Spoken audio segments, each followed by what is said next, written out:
Hey guys, we're back for another week of Movie Mainline. I am with ericholmes and brucepurkey.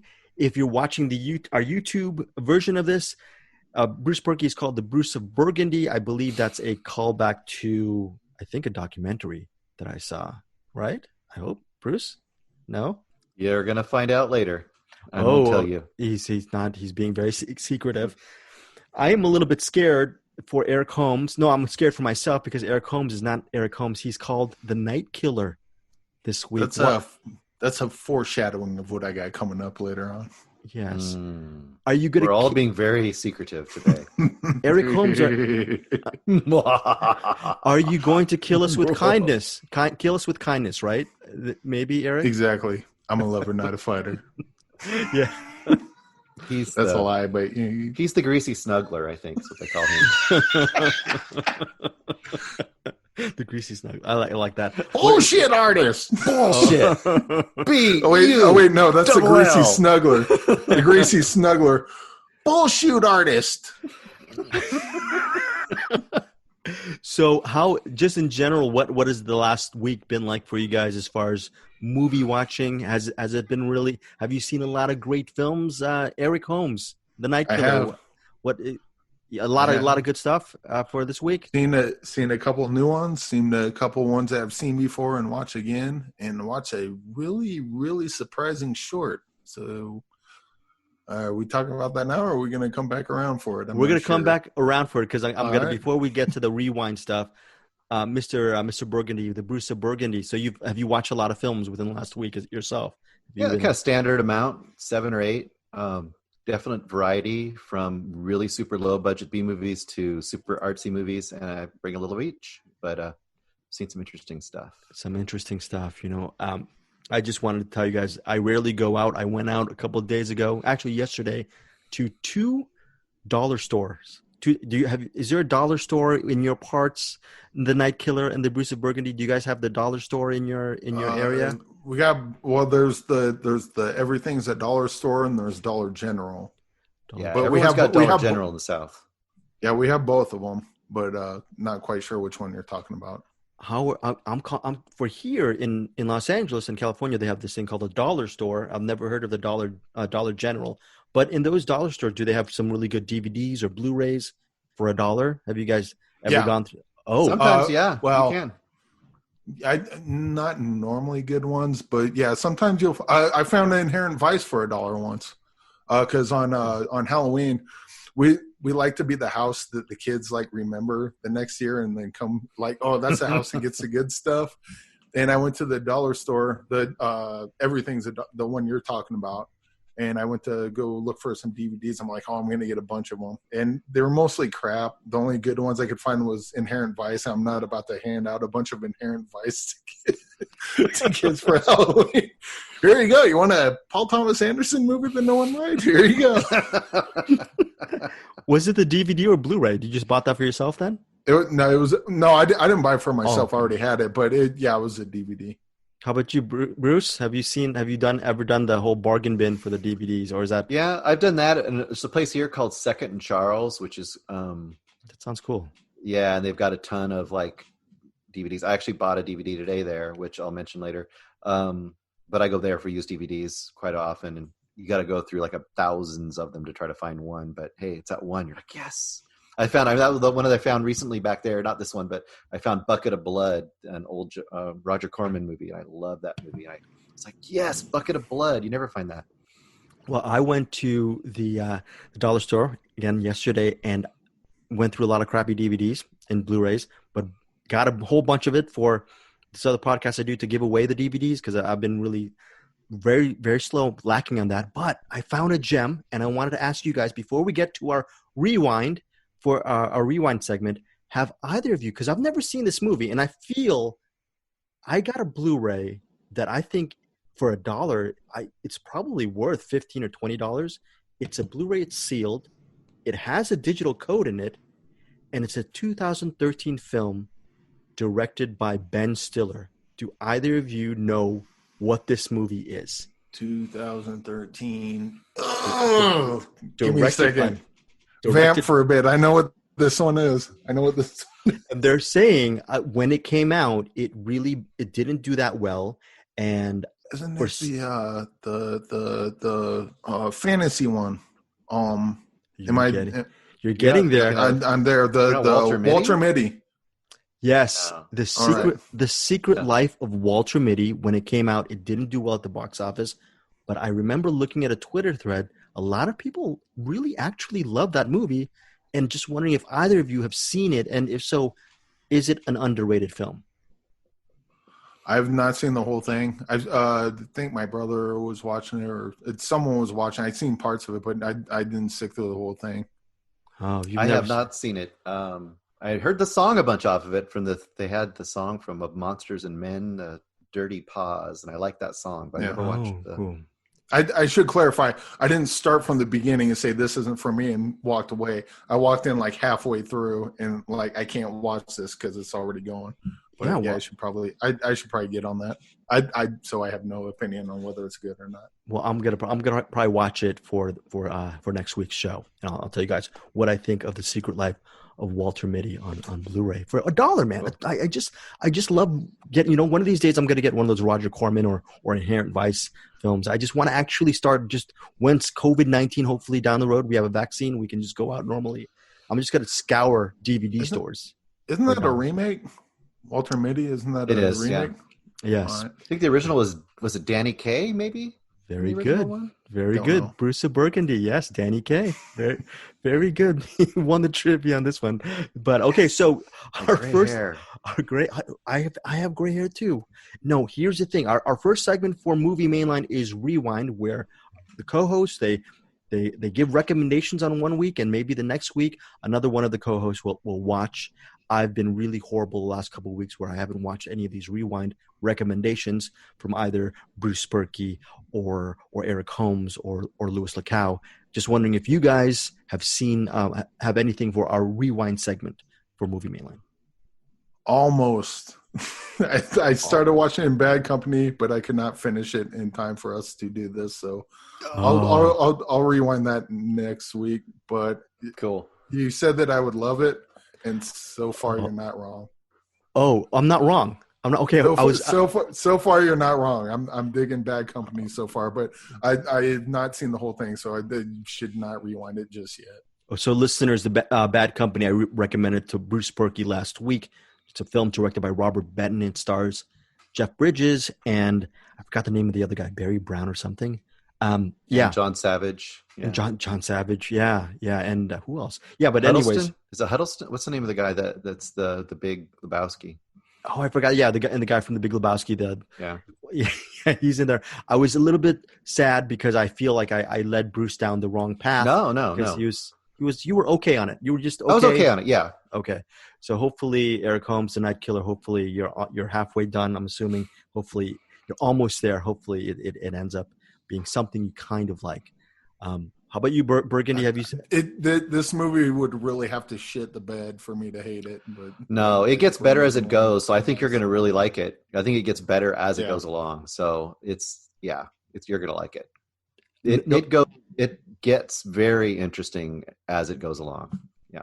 Cool. And for you, Mr. Purkey, no I didn't get one this week. I'm usually the king of rewinds, but this week I did not rewind. So I was busy doing other things. So.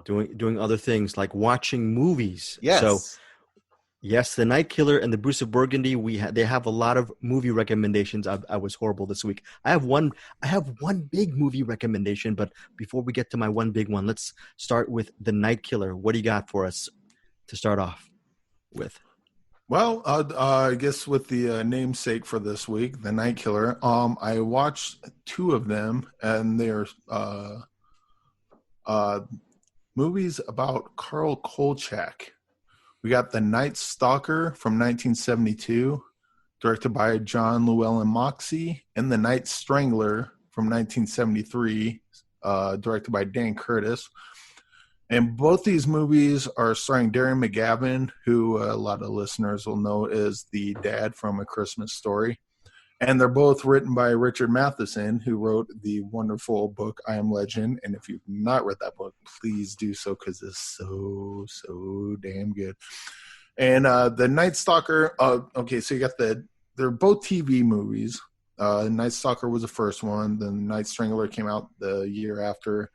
And then they had Kolchak, the Night Stalker series. I think only went on for 20 episodes for one season. It's considered a classic, right? A cult classic, Kolchak, the Night Stalker. Well, it might be a cult classic now.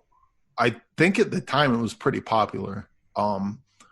I heard an interview with Mark Dawidziak that he was talking about how the TV series got canceled because Darren McGavin was just kind of done with it. I guess him and I think Dan Curtis or John, I think it was Dan Curtis who was directing the TV series. Or maybe his producer.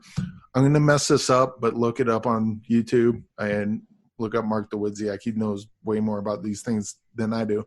But I think that the Darren McGavin and either the producer or director had, like, they worked wonderfully for the movie, and then when they went to the TV series, they kind of started butting heads, and then he just wasn't having it. And I think that might be a good example of a TV series that got canceled at the behest of the main star because I think it was pretty popular at the time. But at the same time, it got buried throughout the years, so I guess you could call it a cult classic now. But yeah, at the time it was very popular. Anywho, all that aside, Night Stalker. Oh, go ahead. Why did you decide to go into the Night Stalker deep dive within the last week? Have you always heard really interesting things about it? You've always wanted to visit this world? Because this is something that I've always wanted to actually. I'm sure, Bruce, you've probably seen these movies. I've seen the movies, and I used to watch the series like when it originally aired. I used to watch it, stay up late to watch it. So actually, it's kind of funny. I'm obviously a huge fan of the book I Am Legend. And I got there was a unproduced screenplay written by Richard Matheson. He wrote a screenplay of I Am Legend. I think the screenplay was called Night Creatures or The Night Creatures. And so I was like, oh, wow, Richard Matheson has it. Because I've always been bummed that they never got the story right in any of the three movies that they had. And so I was really excited to see that Richard Matheson had wrote a script for I Am Legend. Wow. And the script was supposed to be produced by Hammer Films, but I guess for whatever reason that got pushed aside. Didn't end up happening, obviously. And I saw that Mark Dawidziak was the editor, and I found him on Facebook, and then I was like, hit him up and nerding out on that. And he's like, I can't remember what we were talking about, but he mentioned the Night Stalker. I'm like, I don't know what that is. And so I hit it up, and I absolutely loved it. Wow. And then, of course, hit up the Night Strangler. And I guess give an idea of what the story is about. It's Carl Kolchak, played by Darren McGavin, and he's a news reporter. And the Night Strangler takes place in Vegas, and there's there's a serial killer on the loose. And, of course, Carl Kolchak, being the ace reporter that he is he's going to go investigate this and write a story on it. And the more he gets into the serial killer and the more he finds out about him, and he comes to find out that this serial killer is not just a serial killer. The serial killer is a vampire. And, of course, everyone thinks he's nuts. He's like, I think I'm not nuts on this one. It's like, everything's I know it sounds crazy, but everything's lining up, and I'm thinking this is a vampire, and then of course he gets proven to be right, and then it goes for the thing. Night Strangler is really similar plot, except instead of a vampire, it's this guy that actually is really similar to Jeepers Creepers. He comes around every 21 years for 16 days and kills women and takes her blood, and then just kind of goes into hibernation. And so it's the same thing. Carl Kolchak, he's at this time he's in Seattle, yep. And he's the more he finds out about it, he's like, I think this guy's been around. I think this guy's at least 140 years old because he's been around since the 1800s. And they're like, you're crazy. And of course, it's like the X-Files. It's like, Yeah, I was gonna say, yeah, we thought you were crazy, but turns out you're right on this. And like, we're gonna print the story. Hell no, we're not gonna print the story, because you know how crazy we're gonna sound if we put a man that's been dead for 144 years, been going around killing people. They're really, it's just a really tight and simple premise. And I got to get more into the TV series, because I'm kind of would like savoring it a little bit, because there's no more of them. But this is such like a really good idea, and I kind of wish that they would reboot this or do something with it, because I could see him just keep doing these and keep doing these. I think, go ahead, Bruce. I was gonna say, one thing I would say about this series to understand kind of the feel of it, I know it kind of sounds sort of X-File-y in a way, or X-Files kind of sounds like it in a way, I guess. But one thing to really understand is that it's Darren McGavin that is really the heart of this series and the movies, and it's his character. It's this kind of rumpled, stressed out. He almost comes across more as like a private detective than he does a reporter, but he's like that reporter that's just going out for the scoop, kind of guy. And I don't know what you think, Eric, but he almost has a feel of like almost like a Columbo-esque sort of a thing, where he's he's not the same as Columbo, but in the sense that his character is really the star of the show, Yeah. Oh, yeah, definitely. I guess that the TV show Night Stalker, Kolchak the Night Stalker, apparently that and Columbo were on at the same night. Whoa! Yeah. Like when it came out, they were both. And then of course the X-Files. I think who's the guy that does the X-Files?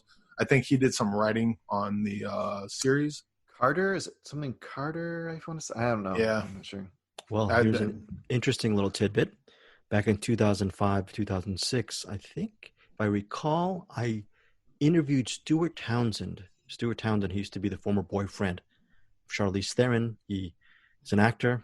So 2005, 2006, he played this guy named Carl Kolchak for this TV series called Night Stalker. And they sent me the pilot. Oh, yeah, I was going to say, that was a reboot they did. Yeah, the reboot. Yeah, and then I remember actually watching. They sent me the pilot, and I said, "Wow, this is really good." And ever since 2005, 2006, I've been meaning to get back to watching the original, which is I was looking at on IMDb. So many high ratings for Kolchak, the Night Strangler, the Night Stalker, and Kolchak. The Night Stalker? That's Night Stalker, which was 2005 to 2006, to Bruce's point about it being X-File-ish, the creator of the reboot was Frank Spotnitz. Frank Spotnitz is an executive producer of Millennium. I'm assuming one of you guys probably loved Millennium, and of course, the X-Files. So, there you go. Yeah. There you go. So, so you would highly recommend both films, and I would absolutely recommend both of them. Darren McGavin's just so good as Carl Kolchak. He's kind of, a lot of, he's really funny. Yeah. But I think a lot of his humor comes from that. I think he thinks he's cooler than he actually is. Yeah. He has a lot of sweaty energy, like weird, like, you know what I mean? Like, his suit always looks like he's slept in it for like 3 nights. Like he's never actually changed his suit, And then he does he does a lot of voiceover throughout the TV movies, and he's got a great voice. And I mean, if you've seen A Christmas Story, it's more of that. And who doesn't want more of that? Yeah. Unfortunately, Darren McGavin passed away too soon, if you ask me, but he's really great as Kolchak. And if you were to reboot Night Stalker Kolchak again, I guess, you would have to have someone that has that same kind of charisma that Darren McGavin had. Not saying it's impossible, because there's definitely people that can pull it off, but he's got a really specific sense of humor that I think works for that character. And I would love to see someone pull it off. I remember when I'm looking on IMDb right now, when I was 8 or 9, Bruce, I'm sure you probably saw this. I saw the miniseries The Martian Chronicles in 1980. And one of my memories is, I think it starred the actor from who was in Spider-Man. I'm guessing on this, but I remember at 8 or 9 wondering, who the heck is this Darren McGavin guy? Because he's the one who stood out for me. And I still remember years later, I'm looking here, I haven't thought about the Martian Chronicles since 1980, but can you imagine? I'm now 49. At 8 or 9, Darren McGavin made a huge impression on me. So yeah, he was one of those guys. He was great, really good. I loved him. Okay, Bruce, you were holding secrets at the beginning of this episode. Do you have what do you have to unearth for us? So all of mine were assigned by fellow friend podcasters, all of my movies. The first one was assigned by Andrew Martin. Andrew watches movies, which is awesome, and it's too seldomly released. And I believe he is currently recording one right now, from what I heard. He's a friend of the show. He's a friend of ours. We love Andrew awesome Martin. Guy. Yeah. So here's a quick description of this movie. It is a warrior traveling a post-apocalyptic wasteland to save a harem of beauties from a mutant warlord. This is not Fury Road. This is 1988's Hell Comes to Frogtown, starring one Rowdy Roddy Piper as Sam Hell. Now, I don't know. I'm assuming Eric has probably seen this movie. If he hasn't, it's something. So it's something.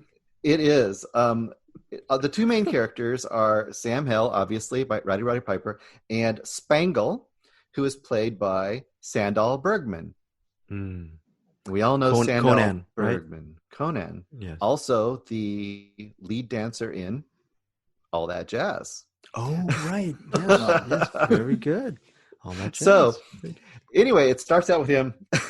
And this is a post-apocalyptic world where there are very few fertile men. And he is the most fertile man, Mr. Sam Hell. So he immediately is taken over by MedTech, which is this group of women who will control the men to use for fertilization of the women in the new society. He is strapped on with this it's kind of like a chastity belt, kind of a cod piece, and it's electronically controlled by her earrings. So if he tries to get too far away, it'll start shocking him. If he gets too far away, she can make it blow up.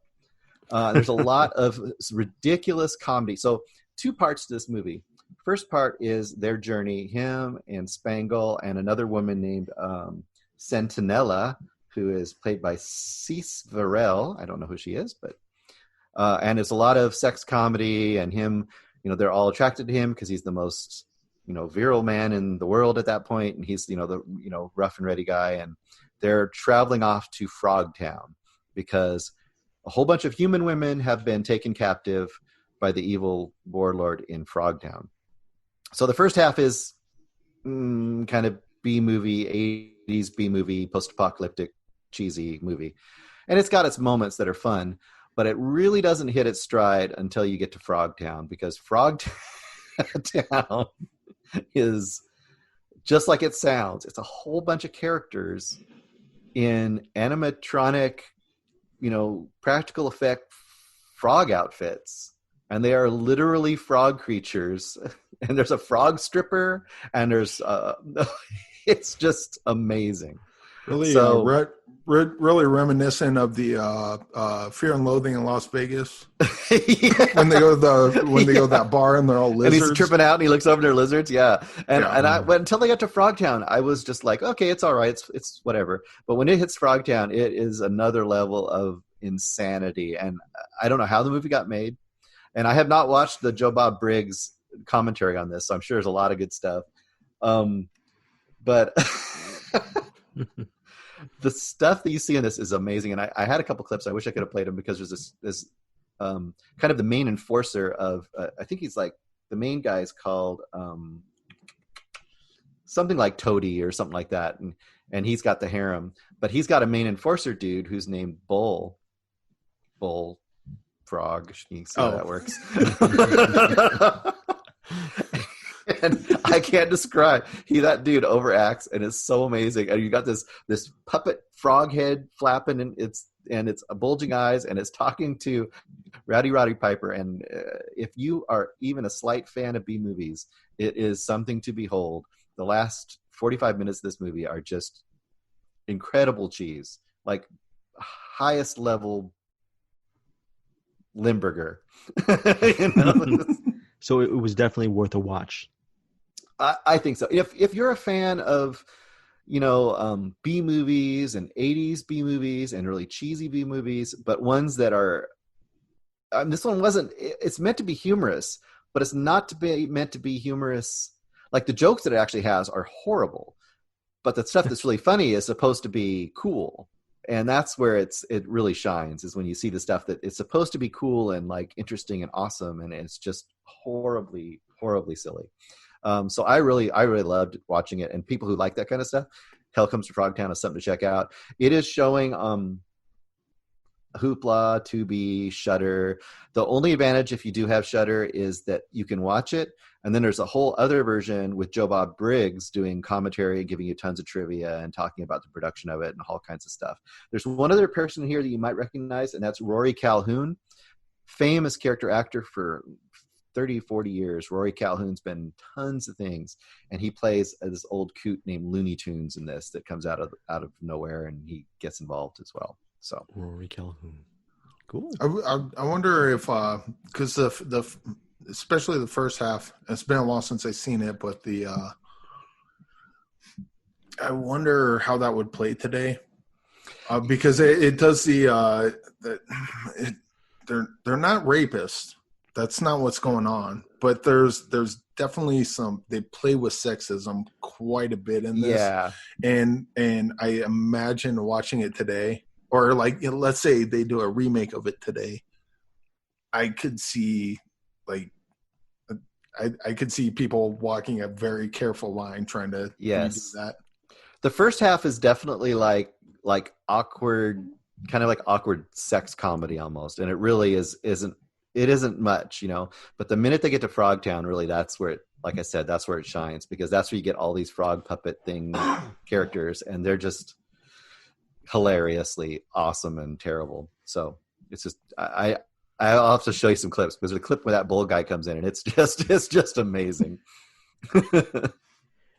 You know, I forgot to even mention at the top that we're also on this episode, we're going to talk also about Only the Brave. That's a movie that all three of us have seen. This was per the recommendation last week of Eric Holmes, because we were talking about firefighter films.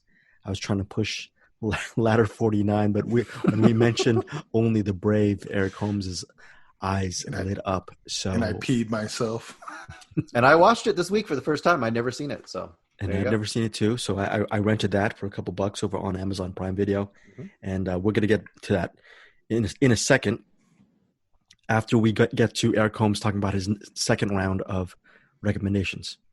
Okay, the second one, I guess we'll go. Do you want to go new or old? Let's go old. Okay, the old one is called Der Golem, How He Came into the World. It's actually the third of a series. You got, let's see, you got this thing pulled up. And Der Golem? Der Golem, the Golem. This is like from the 20s or something, right? Like really, really Yeah, old? this was from the 20s. The first one was the Golem from 1915. The second one was the Golem and the Dancing Girl from 1917, which I guess is a spoof, probably one of the first spoof movies from my research. And neither of those two movies you can't find them anywhere. They're lost movies as far as I can tell. It's weird, because if you go on YouTube, you'll see Der Golem 1915. It's actually this one, How He Came into the World, the Golem 3, pretty much. And this movie's from 1920, and you can find it on YouTube. If you can, they have a F.W. Murnau restoration version of it. That's the good one. And you'll know it because they're all black and white, obviously, because it came out in 1920. But the Murnau restoration has certain scenes are black and white, but with a blue tint, and then they'll switch to a green tint and switch to a sepia tint, so on and so forth. And and that one looks fantastic. It looks like it was shot yesterday, but like with the because they how the hand crank, so the film kind of skips a bit. If not for that skip, this looks like a black and white movie they shot yesterday. That restoration is absolutely stunning. The story is really similar to Frankenstein. I don't think that Frankenstein got their idea from this, because Mary Shelley wrote Frankenstein well before this movie came out. But it's basically it starts off this rabbi is looking at the stars, and the stars are aligned in such a way that he sees that the Jews are going to have problems coming up. And sure enough, they get in. I don't have the names of the people all down because they never say them out loud. Heyo. But there's a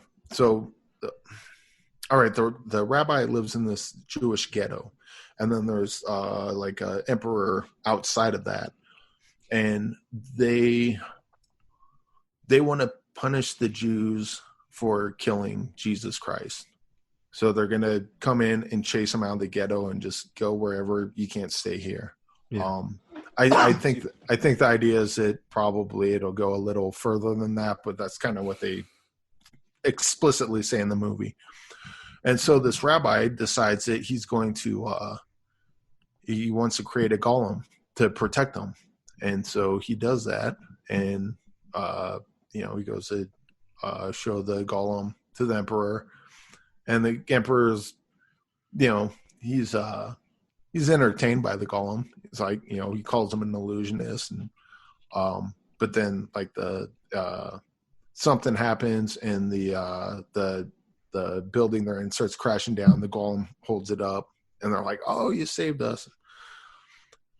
But then there's like there's other problems. I'm getting way into the weeds of the plot, and I'm gonna ruin it. But is the golem scary looking, or how does the golem look? He's kind of silly looking, to tell you the truth, because a golem's just a clay anything made out of clay turned to life.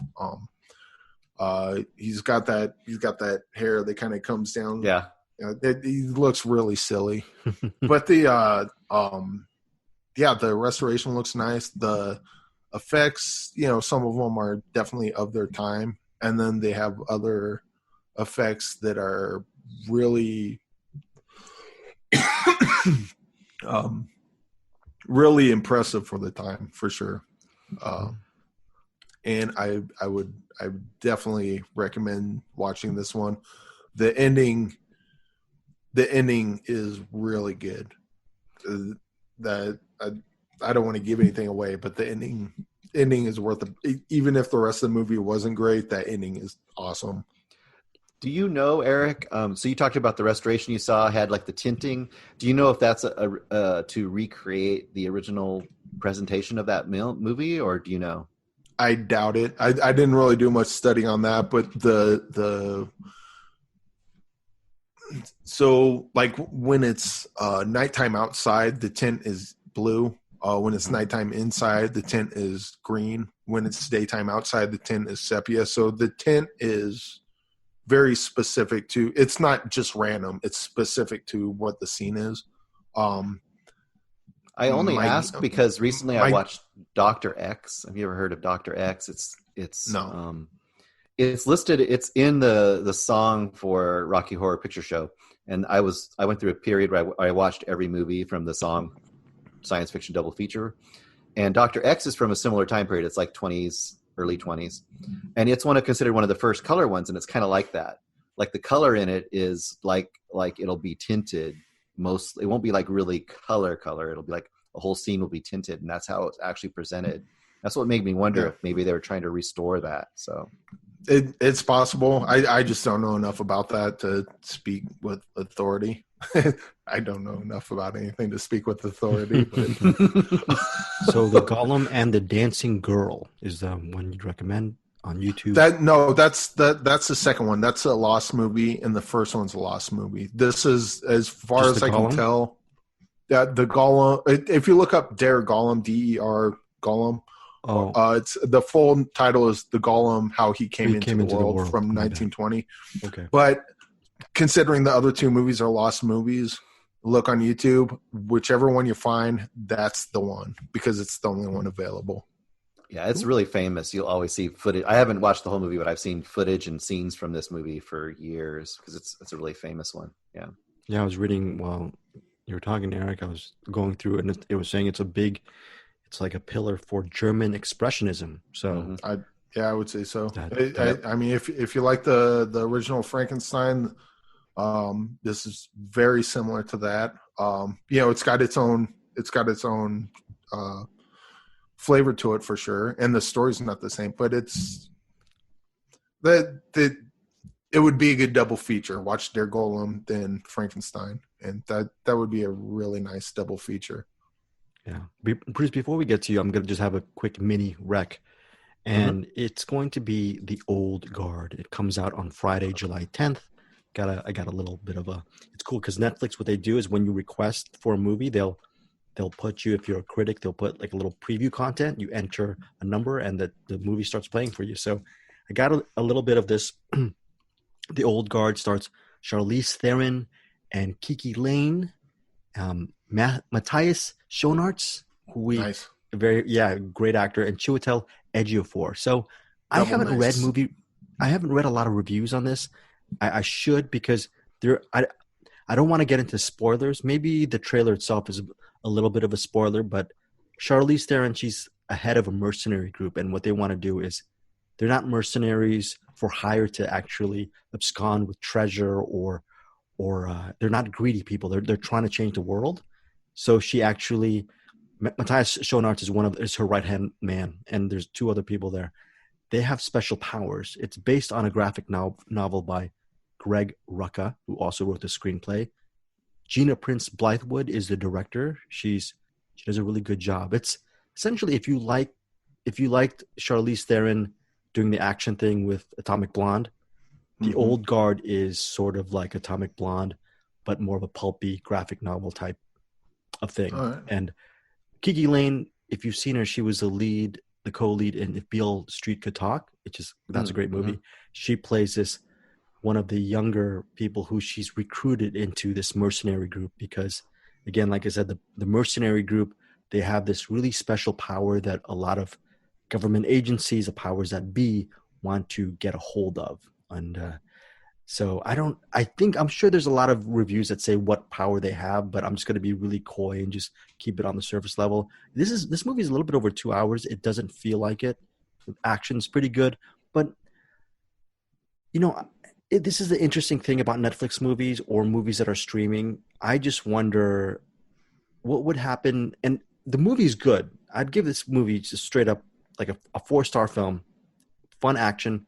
Charlize Theron's a star. Kiki Lane's great. And like you said, Matthias is great too.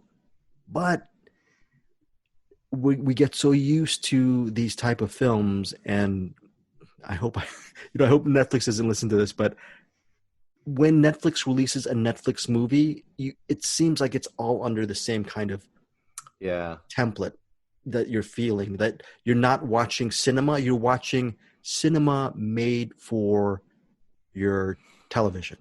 So, Bruce, you were going to say something. I was going to say, I feel like what you're saying, it really applies especially to kind of your more tentpole-y or bigger entertainment type of movies. I think some of the smaller indie kind of Netflix movies sometimes are really awesome, but when it's an action movie or kind of a genre movie on Netflix, I feel like what you're saying is exactly on point.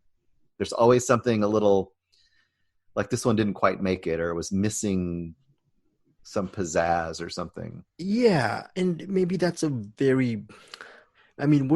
we're in our 40s, at least me and Eric is. Not, I wish.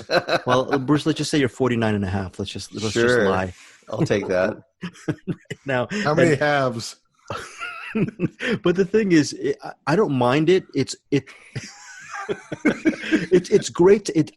I'm not knocking it. I'm just saying that when we were growing up and we'd watch I'm not saying Tango and Cash has better production values than The Old Guard, but when we'd go out, we'd see a real movie on the big screen, and it feels like I haven't seen I haven't seen Extraction or or that Michael Bay film that came out earlier. I haven't seen a lot of. God, no. Oh, okay, that one. Okay, so yeah, that one.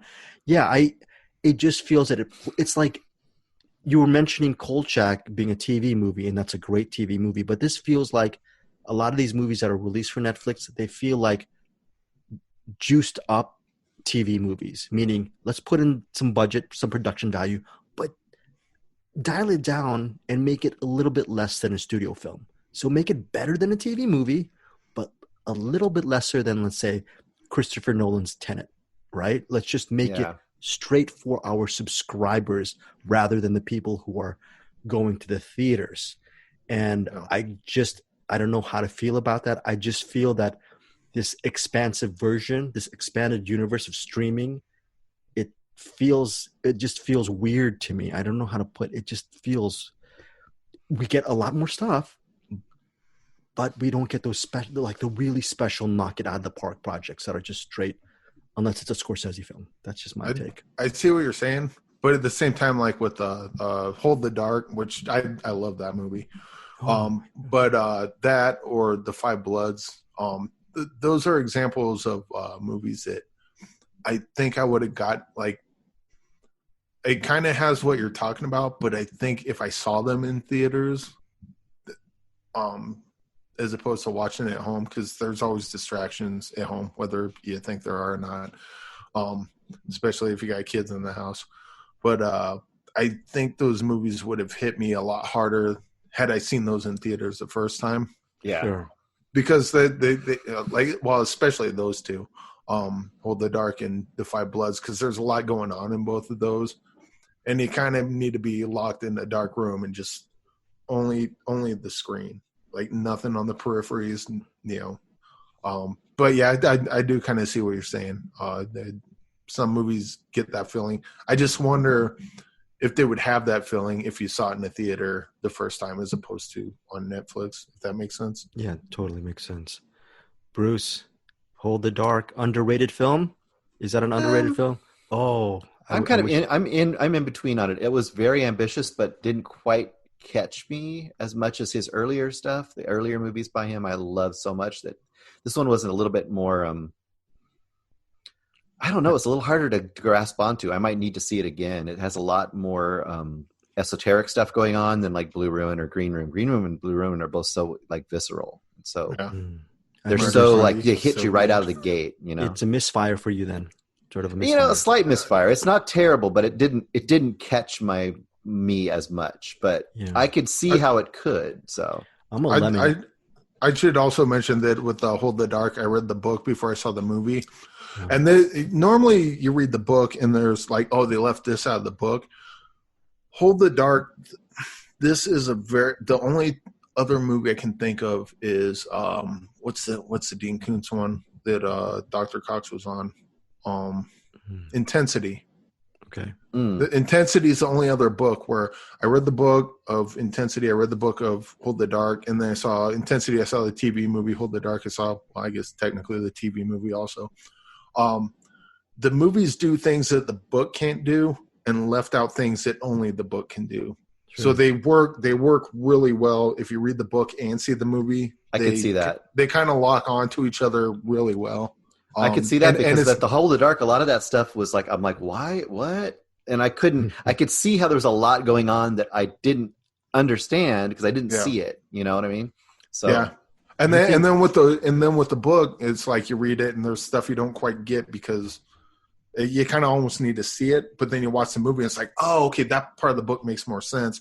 And then you read the book and okay, that part of the movie they work so well together. And Hold the Dark and Intensity are the only two movies I can think of that are based on the book that do that. Yeah. So that said, do you feel Hold the Dark is underappreciated a little bit, Eric? I mean, if you haven't read the book, obviously you're not going to get the same thing I did. So maybe it's exactly perfectly appreciated, you know, as it is. But I just really love the movie and I love the book, and the fact that I got both of them in my head, just kind of dancing together, is really it's a joy, and I'm glad I experienced both of them. Yes. Before we get to our Only the Brave experience, Bruce, what do you got? What recommendation you got for us? I've got one from Peter Beta from Middle Class Film Class, and he asked me to watch Bug. But because I don't want to ruin our Friedkin experience, did not watch Friedkin's Bug, though I did buy the DVD today for future watching. I watched 1975's Bug, produced by William Castle. Huh. Now, everyone knows who William Castle is, the infamous gimmick director who did House on the Haunted Hill and all this other stuff. He was the guy who put like shots in the seeds. And, the Tingler, the 13 Ghosts, all those things where he would have like, go ahead. Go on. I was going to say, that's the guy that Matinee is based on. Joe Dante's Matinee. Yes. All right. Yes. But he did not direct this one. So his best ones are the ones he directed. But he produced this. This is one of the last ones he produced. It's from 1975. It's directed by Gino. I can't say his name. It's Szwarc. Zwark. Mm-hmm. Now, that director went on to direct a couple sort of known movies. He's not like a great director, by any means. But he directed Jaws 2. And he directed Somewhere in Time, which a lot of people love. Somewhere in Time. I love that. Love that movie. Yeah. So he directed those. This is a far better than you might expect B movie in the era of the mid to early 70s when you had monster like animals attacking everything. And this one is called Bug. And here's the basic concept. You got this little kind of desert town. There's a church service going on. Everyone's at the church service. And in the middle of the church service, there's an earthquake. And nearby in a farm, a crack opens up in the earth, and out from the crack comes comes somebody just watching Eric's mind spin. Out from the crack comes some giant cockroaches. That's just for you, Eric.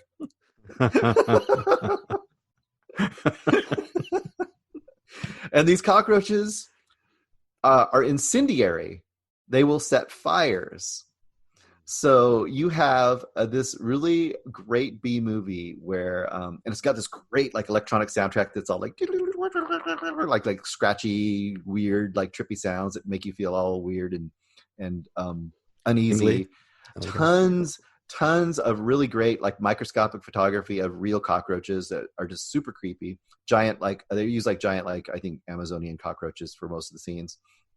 So the first half is a lot with those cockroaches, sneaking into places and killing people. And there's a scientist played by Bradford Dillman.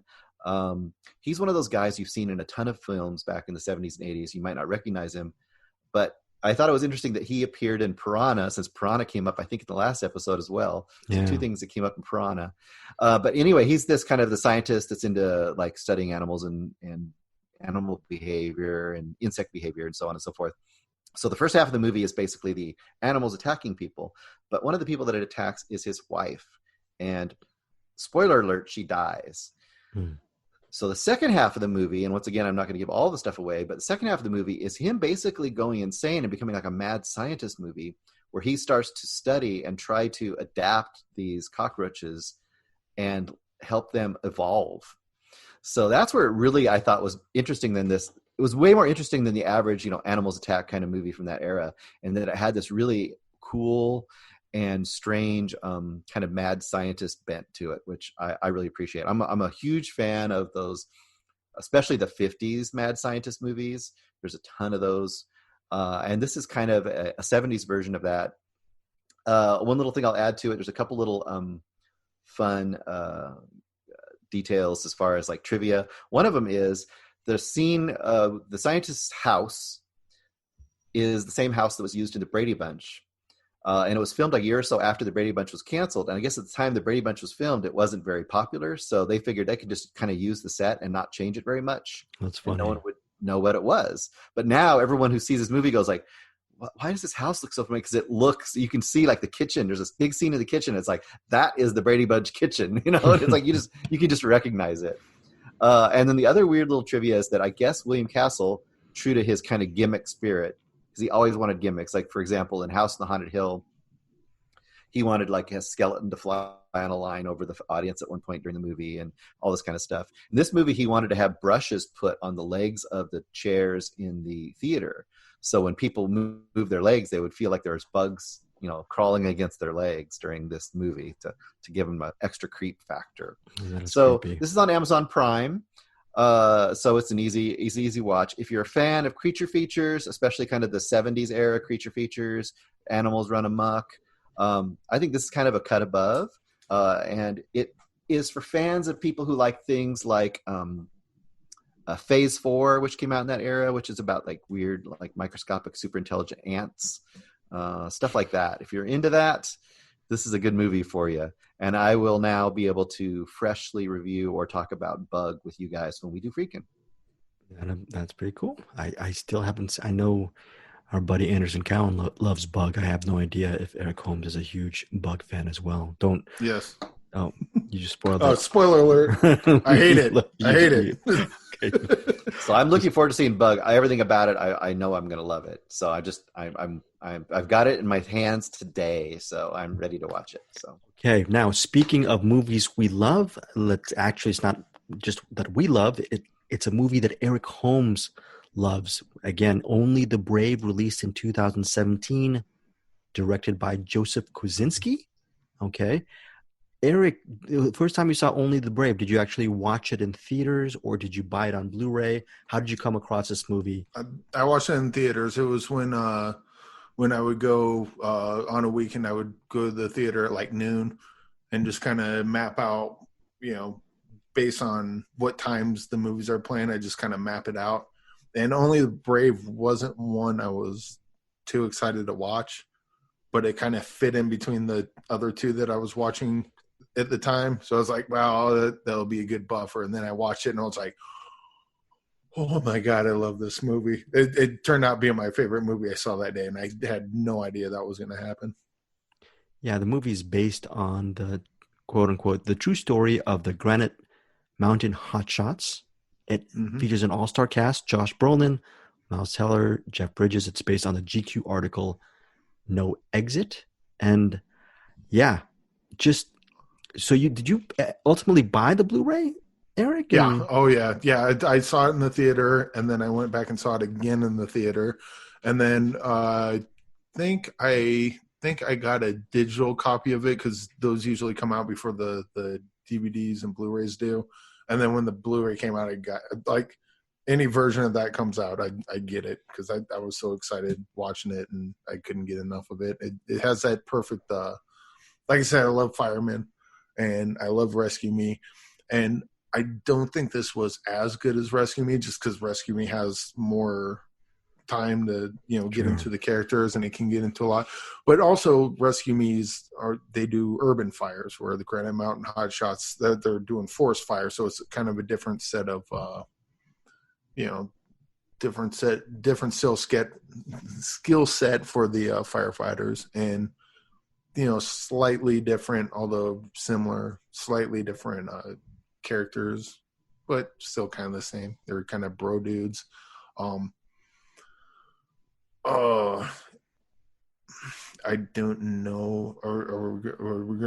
We're not doing spoilers right away, are we?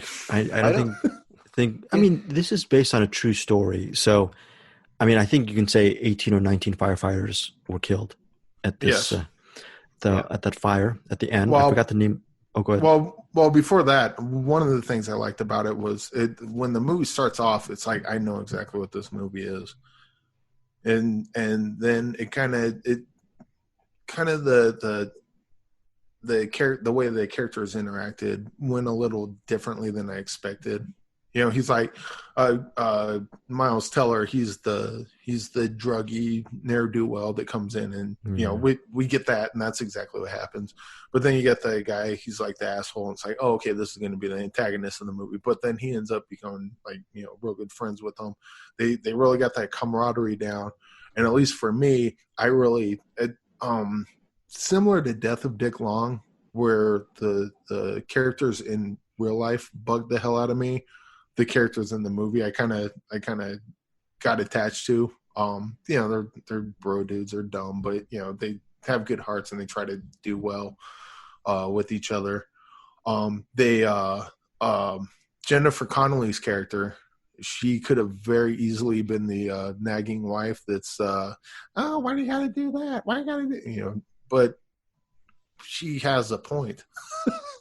Yeah. Jennifer Connelly plays Amanda Marsh. She's the wife of the supervisor Eric Marsh, played by Josh Brolin. Josh Brolin has been in many films. And I can tell you personally, since I'm a fan of the Coen brothers, when I think of favorite Josh Brolin performances, I would have to say No Country for Old Men. And I'm not going to give any spoil, but I mean, I just loved him in that. But this, I'm going to say, Only the Brave, it's really close. Yeah. I was blown away. And I'm thinking, Eric, that's one of the many reasons why that was your favorite movie of the day, is how good Josh Brolin is as Eric Marsh. It was a sum of everything. Like, everything just came together perfect for me. Like, even when I thought it was going to go ways where it's like, oh, don't do that, and then they didn't do it, I'm like, thank you for not doing that. To Eric's point, what I want to suggest too is that I can imagine this movie being made wrong, and it would be, the whole movie would basically be either that last season, or that season when they're hot shots, or maybe just even shortly before the actual incident to the incident. I can see the whole movie being that. Yeah. And being really, really stereotypical. And I think, to me, what set this movie apart was the first hour and 20 minutes is like way before that. So you really are with the characters, and you're gonna get to see them go a lot farther than you would have in a lot of these movies in just kind of a generic sense. Well, and you also get to see them do their job day to day. Yep. So it's not like a lot of what they do early on is just really boring work for them. It was fun for me because I didn't know that you have to light a forest on fire to keep the forest from burning down. They do they show how they do the controlled burns. I'm like, oh, okay, I didn't know you did that. They not so much the geography, but kind of, I guess, that's one of my main things in action is knowing the geography. Yes. If you know the geography of the room, the action makes sense. So not that you know the geography of the forest, but you know what they're doing, you know why they're doing what they're doing, and now it makes sense in relation to the fire, in oncoming fire. Well, they do that awesomely. They show you the map, they show you the safe point. Then later on, they have the point where he's sitting up on the rock and you can see the fire, you can see the safe point. Like, that is super clear, as opposed to like a Michael Bay where everything's just spinning around and exploding. You're like, what the fuck is going on? Right. And you're wondering, do they even need exposition in this Michael Bay film? Or is it just one big montage and quick cutting? Miles Teller as Brendan McDonough, you were mentioning this, Eric. I've seen a lot of his work. I think, obviously, what's the one he did? Whiplash. Whiplash is great. He's amazing in Whiplash, but this is a completely slept on. First of all, it's a slept on film. Yep. If you're a cinephile, there's a good shot. You've seen Only the Brave, but when Only the Brave, I remember when it came out, it received its share of really good reviews, but it was not a huge box office hit. And this is one of the movies released in 2017. It should have gotten by now a lot more views. A lot more people should have seen Only the Brave. And to Bruce, go ahead. I was going to say, to that point, I blame the trailer. Yeah. The trailer did not, if you remember, I remember because I remember saying, I will not watch that movie, but then I did, and I was like, I'm glad I did. But that trailer did not do the movie. The trailer made the movie look exactly what you think the movie is going to be. Right. And what you're afraid the movie's going to be, but it's not that movie at all. Yeah, and Bruce, what you were saying, half the movie, an hour and 20 minutes, the biggest challenge of the movie, which is completely, I think you were talking about the trailer, I'm trying to even remember the trailer, but one of the biggest challenges is them trying to make it to become hot shots. So, that's really the movie, kind of. That's the meat of the movie. It's about them working their way up to actually go on the line and actually fight the fires, as opposed to providing a line of protection. And I thought that was absolutely fascinating. So to me, it's more. This is more of a movie that's kind of akin to something like An Officer and a Gentleman. You know what I mean? Like where the movie isn't about them as officers. It's all about that entire drama of getting to that point and just all interpersonal stuff. And then of course, once they're there, there's the extra drama of the fire. But and I wanted to say also, I would say that Connolly's performance is super good. I would agree with you. She's really good in this as well. And I really, really, really loved the interaction. There's a triple interaction. It's probably the key interaction of the story, and that is when Miles Teller's character is gonna quit, and he pisses off. I'm terrible with the character name, so I'm sorry, Eric guys. Marsh. He pisses off Eric Marsh, and then Eric Marsh is all pissed, and then there's that argument that he has with his wife by Connolly, and what is so awesome is how it all plays out, and it's like he's fucking wrong about himself. You know what I mean? Yeah. And he has to learn that he was wrong. And that totally surprised me in this movie. And that was such a great emotional core. I thought, kudos, to going there with that movie. And listeners, if you are watchers, if you are a fan of Josh Brolin, this is very fresh in my head. He does a monologue about a bear on flames that, handled by a lesser actor, would have been horrific. It would have sunk very down in the depths. But when you have someone like Josh Brolin talking about the bear on fire, it really, quote unquote, it sticks that landing. And it's actually a must see if you are a fan of Josh Brolin's work. I would say, since we're there, let's go full on spoilers. Because speaking of sticks the landing, when Miles Teller walks into that gymnasium, oh Jesus Christ! Did your heart not crack in two right there? No. He's walking in like he just went through the biggest hell of his life, and he walks in there wanting the comfort of those who love him, and everyone because they know in there it's like only one of them made it out, and when he walks in, as soon as they see him, they know that they're every one of their people there is dead. Everyone they know who's alive and who's not coming back, and they look at him, and this is like they developed that I didn't, they didn't get to every character, but you got the sense of family and camaraderie. Can you imagine walking into a family reunion, and you walk in there and you see nothing but tears and disgust because it was you that walked in and not someone else? And that's just fuck. Oh man. That you add to that everyone knew he was like a burnout, and there was lots of weird stuff underneath the surface with those people. So the fact that, and also you immediately worried for him. You're like, oh crap, dude, I know he's going to crash and burn after this. No, he's not going to be able to handle that, Yeah. Oh, so. And even and when I saw it, I didn't know the history. So I'm thinking that I figured I figured Josh Brolin might die, or I figure Miles Teller might die. I was not knowing, and sorry for spoiling this for anyone watching this. But you know what? This is one of those movies, in your defense, that there really shouldn't. I mean, it's based on a true story, and there's nothing to really spoil here. It's just such a great film.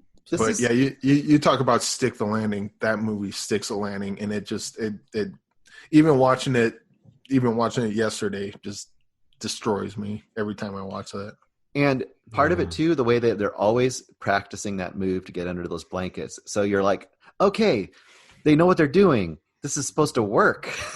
Keep seeing them do that, and they do it, and they do it right, and it didn't mean shit. They all get fried. Yeah. When they cut to them after the fact, and you just see the grave sites. That's just not actual grave sites, but that's, you just know. And it's just to me, the way to approach this movie and why the spoiler shouldn't matter is this is like knowing about a tragic battle in a war, like a tragic battle where glory would be a good example. This is basically like a war movie where you're going to meet your characters, you're going to follow them, you're going to learn and appreciate and discover all these characters as they journey towards the moment where they have to prove themselves, and you know that a bunch of them aren't going to make it. And that's what happens in any of those kind of really tragic war movies. And this is essentially analogous to that. I did have one question for you guys. Have either of you guys ever been, and I would assume probably maybe Greg has, like in the path of a wildfire before? Yeah. I would figure you would be in LA. Yeah. In my neighborhood, there's a big hill over here, and it just takes catch the wrong wind, and we get smoke up here all the time. So yeah, we've had a couple wildfires here in Colorado Springs, but not to the point that I've been not like they were in the movie. Definitely not that close to it. But I mean, I've witnessed it here, like on the news and stuff. And to that point, Eric and Greg, I used to live between Sacramento and Tahoe when I was a little kid, little kid.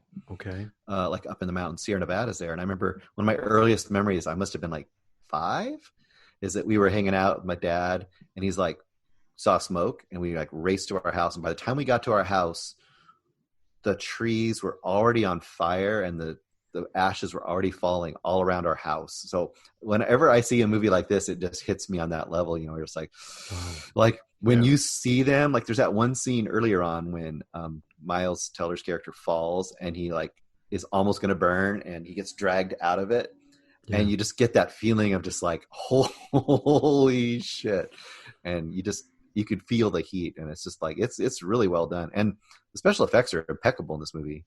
Yeah. I mean, well, on top of that, like back to the geography though, and that last fire, they did such a good job setting up what it is they're supposed to do, what they're capable of, that at least for me, I wasn't worried about them. I'm like, they got this, they know what they're doing, until they talk about the wind change, and they talk about the fire getting out of hand. And so they did all that groundwork setting up how the fire works, what they're supposed to do, that when things go bad, and they go bad fast, but it like you can see it all makes sense, like within it's not the fire is bad because the characters say it's bad. Like you understand what's going on, and you understand when they show it how quickly things can just go from they got this to they're in bad trouble right now. Yep. And God. The ending also was. I thought the ending was great. Joseph Kosinski, he did Tron Legacy, and Oblivion. I believe that's the other movie he did before this. He's quite the filmmaker. He could have made this. You were saying the production values were very good in this movie, but he could have made it really over the top. Okay. Yeah.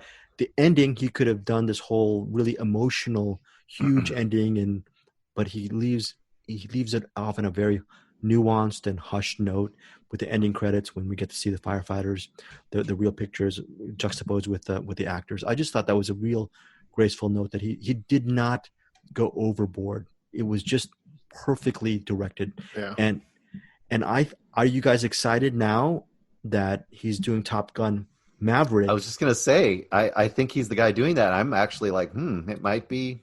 Yeah.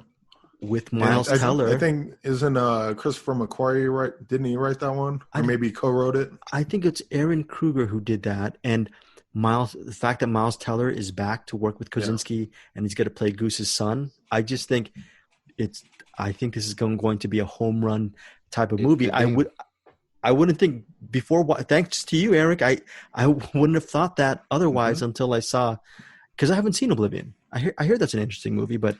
I think Oblivion's pretty good, actually. I think. What do you think, Eric? I saw most of it. Oh no, he didn't like it. It was another one of those movies I just kind of kept seeing parts of it and just never got through it. Yeah. To me, it's one of those movies that go ahead. I would say I underrated it. Like I didn't expect anything of it, so you kind of get one of those movies where you go into it with no expectation, and you're kind of like, "Whoa, this is actually pretty good." Yeah, that's all I got to say. You know what? Go ahead. Well, I was going to say about Hold the Dark. I was trying to push that onto Bruce as being one of those underrated movies. We'll eventually get it to do a deep dive on, but maybe down the road, months down the road, maybe we might have to. You and me, Eric, we might have to take a look at Oblivion because of only just based on this, man. I don't know. Do you think it's an underrated film, Bruce? As far as that goes, I think it's Slightly underrated. I think it's better than it. Yeah, it's pretty decent. I think it's a pretty interesting movie, actually, for kind of a sci-fi movie that's got Tom Cruise, but it's not the usual Tom Cruise, shenanigans. It's not bad. We're gonna do it one of these days. We're gonna do a Tom Cruise episode. So Bruce, we're either gonna do Oblivion or Rock of Ages. So you better pick. Oblivion, please. Oblivion. Risky business. That's what I say. There you go. How about losing it? Okay, so before we continue to lose it, let's. Anything else you guys want to say about Only the Brave to close? Thank you. Thanks for having me watch it. There's one quick scene I want to touch on. It's probably just piling on how much I love this movie, but when they're driving towards when Jeff Bridges and Jennifer Connelly and I can't remember who else was in the back seat, but they're driving towards the hall where all the families are going to meet up, and they know someone. They know a lot of them are dead. Andie MacDowell plays the wife of Jeff Bridges. Yeah. But they're driving towards there, and they don't quite know what's going on. They know someone's dead, or maybe all of them's dead, or they just know something bad happened, and at least some of them are dead. And they're driving, and Jeff Bridges is in the front seat, and they're in the back seat crying. Jeff Bridges is trying to hold it together, and then he's like reaching back, and they're too busy like just crying into each other. Right. And he's just like sitting there like his hands just hanging. It's just a really tiny character moment. And he's like, okay. And then just kind of keeps driving. Yeah. And it was just kind of like I don't know. It's just really tiny moments like that. And it's just a bunch of them that they just. Yeah. No, this is a movie. Thank you, quality. Eric. Thank you, Eric Holmes, for this recommendation. I didn't know. Bruce, were you surprised at how much you liked the movie? You really enjoyed it? I honestly hadn't even remembered this movie at all. Yeah. So other than it being firefighters, I went in cold. I didn't remember the trailer. I didn't remember nothing. So it was perfect for me just to kind of hit it. I got it fresh. So it was good. Yeah, really good. I am so surprised. This movie really needs to be seen by so many more people, especially if, you know what? Just on the baseline, it's an entertaining film. It's an immersive movie. Yeah. So, there is tragedy to this, but just as a cinematic experience, I think this is top shelf for me. I also think it does a good job honoring. I'm sure that their intention was to honor the people that died, and I think they did a good job of it because they weren't. Hey, look at these angels. Hey, look at these perfect people. They were all flawed. I mean, Josh Brolin's character, for example, like he definitely did it. Like Jennifer Connelly was pissed at him, and she had every right to be. Yeah, and you get that. Miles Teller's character, obviously a addict and a piece of shit, and he just kind of slowly becomes better. Everyone's got their own. Some people aren't assholes to begin with, and they remain not assholes. But everyone does their growth. Everyone, they're not all perfect, and sometimes when you honor people, you want to be like, oh, let's show only the best of them. Sentimentalize it.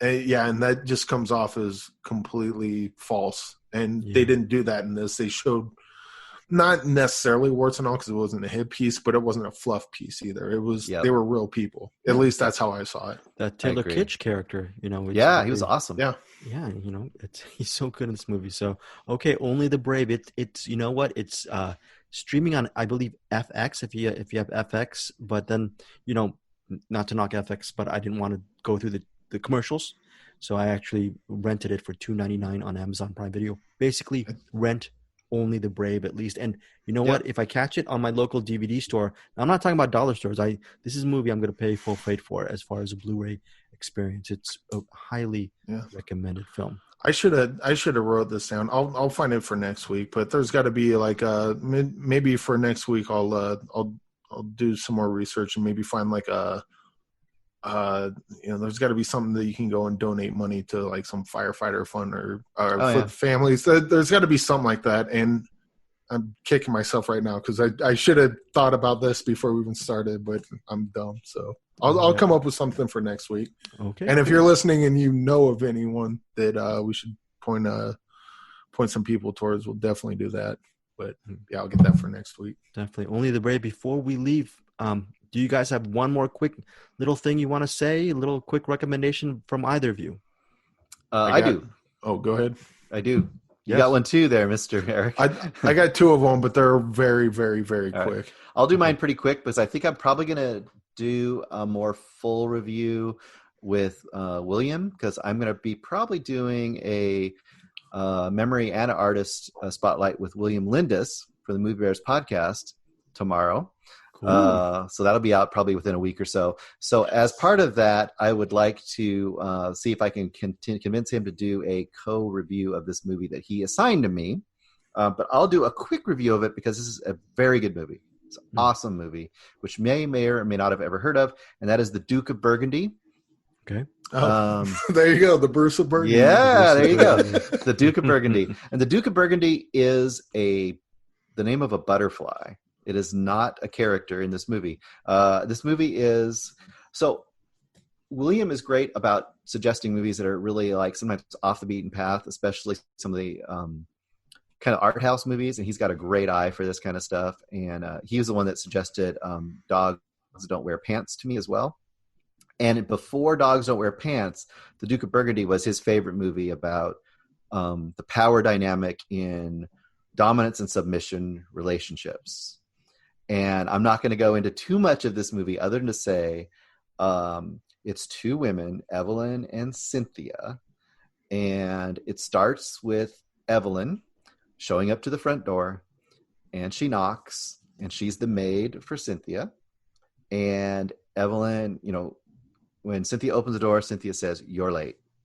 And Evelyn comes and walks in, and Evelyn sits on the couch. She goes, "Did I tell you can sit?" And she goes, "She can't sit." She goes, "Clean up everything and come." So they go through these steps, and you're like, okay, I'm getting this. This is this dominant and submissive relationship, and you're going to follow it through and see where it goes. It is not what you expect. And the relationship between them as it progresses from the first half hour is kind of like, okay, let's find out what the rules are. What I really loved about this movie is instead of the stereotype version of this kind of movie is characters meet and they slowly build this sort of relationship. This movie, it starts with them already in the middle of the relationship, and you have to figure out what the rules are. And after about 30 minutes, when you kind of figure out what the rules are, things start to twist, and you discover that the relationship isn't quite what you think it is. Super artistic, super cool. I mean, it is awesome. This movie is really, really good.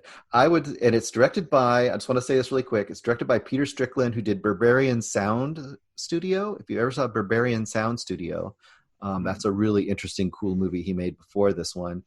He just made the movie In Fabric, which I haven't seen for A24. I would say this is further away from 50 Shades of Grey and closer to Portrait of a Lady on Fire or The Phantom Thread. Oh, and I know that should catch your eye, Greg. Definitely catch my eye. Yeah, it's a very unique movie about a relationship between two people that has a very strange power dynamic. And it is beautiful. The soundtrack's amazing. It's just a high quality movie. If you can check it out, it is available. I should say where it's available at. I think it's an IFC film, but you can rent it. I couldn't find it streaming anywhere for free. So you can rent it from, I'd have to do it from Apple. You can buy it, I think, from Amazon, but it's like $9.99. It's kind of hard to find. It's definitely worth the $2 or $3.99 rental, I would say, because it's gorgeous. Music's gorgeous. Very weird and interesting movie. I love it. You had me at Phantom Thread. I think that definitely sounds like a rewind for me for next week. Well, we'll see what me and William say. I'm really excited to get him on and talk to him. And I've told him, because I know that right now it's been really tough on him in the world. And I told him if he wants to come and if he wants just to be happy and talk about movies, that's cool. But if he wants to be angry, be angry.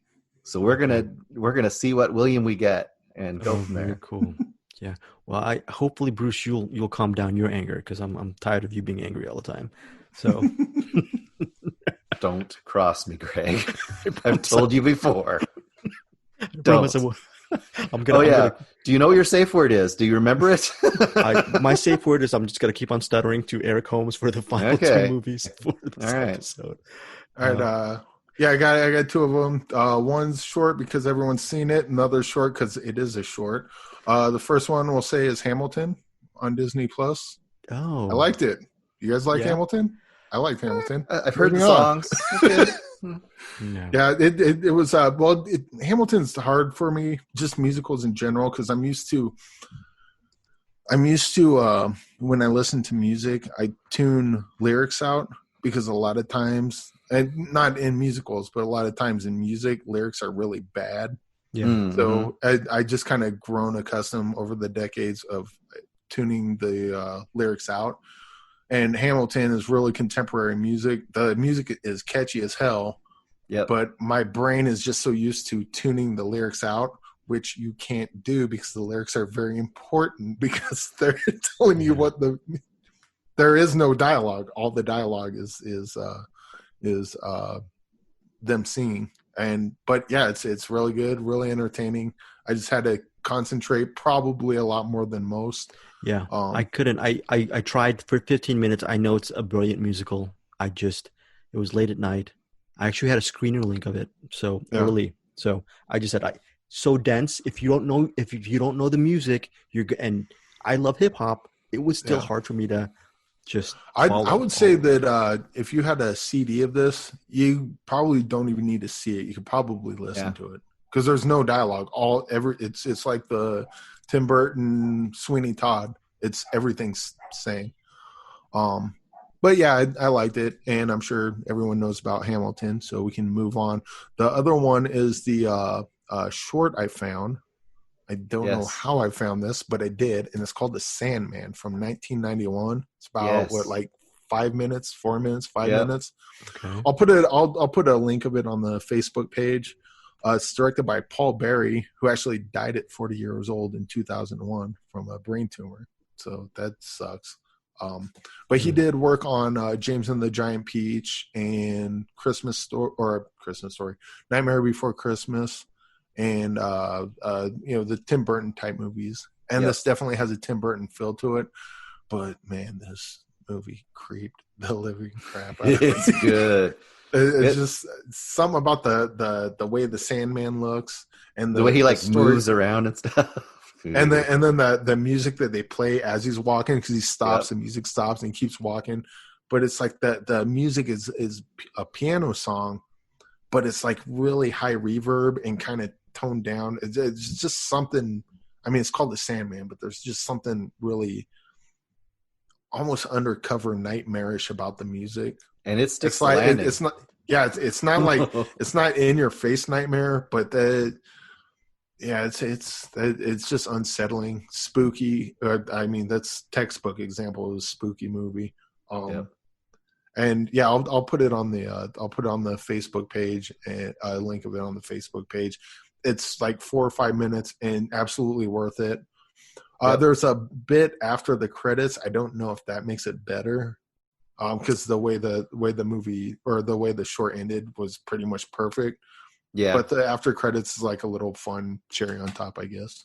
I remember loving James and the Giant Peach. I did the press junket for that. I'm looking right now. In 1996, I interviewed Henry Selick, the director for James and the Giant Peach. I don't have much recollection, just knowing that I absolutely love that film. But yeah, he died at 49 and 50. So, and like you said, Nightmare Before Christmas.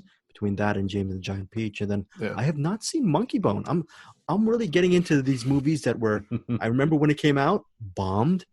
Who knows, Bruce? You're smiling and laughing. I don't think I've seen Monkey Bone, but I don't. It doesn't look like it would be my cup of tea. But I like Monkey Bone. I actually like it a lot, but it's not. The Sandman is not at all Monkey Bone. Sandman is Monkey Bone underrated? Underappreciated? No, I just like it. Okay, it's one of those people don't like it. I get it. I just happen to like it, but I'm not gonna be like, you don't understand Monkey Bone, man. Right? It's not.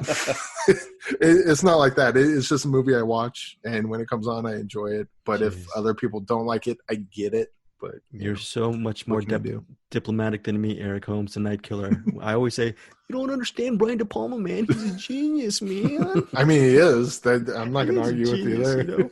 Yeah. So, but yeah, that is it. Yeah, the Sandman is really spooky, and that ending. Oof. That ending is something else. It is good. Okay, so I have 4 to 5 minutes. That will count as a rewind for me next week. So that's just YouTube, just simple YouTube, right? Yeah. So I'll put a link on the Facebook page, and go to the Facebook page, and while you're there, maybe find the Apple Podcast page and give us a rating. That's yes, right. Give us a rating. By the way, before we're still missing Luis Lacau. He's a little bit busy on this taping day because he's a family man, a lot of stuff to do. I'm not a family man. Bruce, you're a family man, but Eric, I would say you're a family man too in a certain sense. And I think, you know what, I'm a nanny, so I guess we're all family men. But we're going to see Luis. I'm just going to. I like calling notes. I'm a family man. We're all family men. But you know what? I was just making excuses for Luis. He's very busy today, but we're going to hopefully see him next week. So the Fantastic Four will finally be, did you guys ever watch the WWF, the Four Horsemen of the Apocalypse? The Four Horsemen, yeah. The Four Horsemen will be back hopefully next week. So that should be fun to have Luis back on the program. Do you guys want to say anything before Night Killer, the Bruce of Burgundy? Can I... Am I allowed to stand up to Bruce of Burgundy? Are you going to play some of your S&M games with me, mind games with me? Anything else you guys want to say? Be punished for your activities, sir. Anything else you guys want to say before we? Oh, Eric Holmes. I never explained what the Night Killer is. That was supposed to be the third of the series of the Night Stalker, the Night Strangler, and the Night Killer was supposed to be the third one. Never happened. So that's that.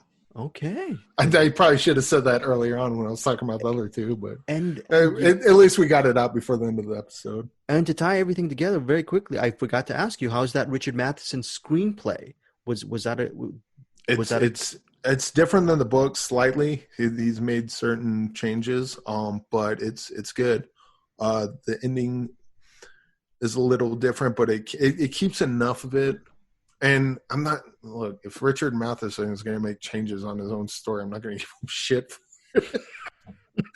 But at the end of the day, I still like the book better, but the script is pretty good. Okay. Actually, it's really good. Cool. Actually, everyone should read it. It's freaking awesome. Okay, that said, guys, the Bruce of Burgundy is out. The Night Killer's out. You know what? For some reason, I'm called Silky Srisavasdi. Supposedly, I have. He was going to say I have a silky voice, but I think I think Eric Holmes was actually was racist. I think that was a Marco Polo reference. Eric Holmes, how dare you? Me making silk. That's a joke, folks. I was joking amongst friends. Horrible joke from me. I didn't know that silk was. I'm going to stop talking about silk. I didn't know that was racist. I was kidding. That's a joke. Eric is the least racist person. That would be Bruce. I'm kidding. That would be me. None of us. We're all good people. We're all wonderful people. Before we go, little teaser. We're all working. We're all actually. Eric Holmes is taking this lead on these long projects that we're doing. I think we're all going to work. And Bruce was alluding to this. We're going to do some big William Friedkin situation, and we want to spotlight filmmakers and obscure films that maybe you guys should see. This is going to be deep dive stuff that we're all going to be a part of down the road along with our Movie Mainline universe. So that should be very exciting. Just a lot of research for all of us. So, all right, guys, that's Bruce. Say goodbye. Goodbye. Okay, see you guys. All right.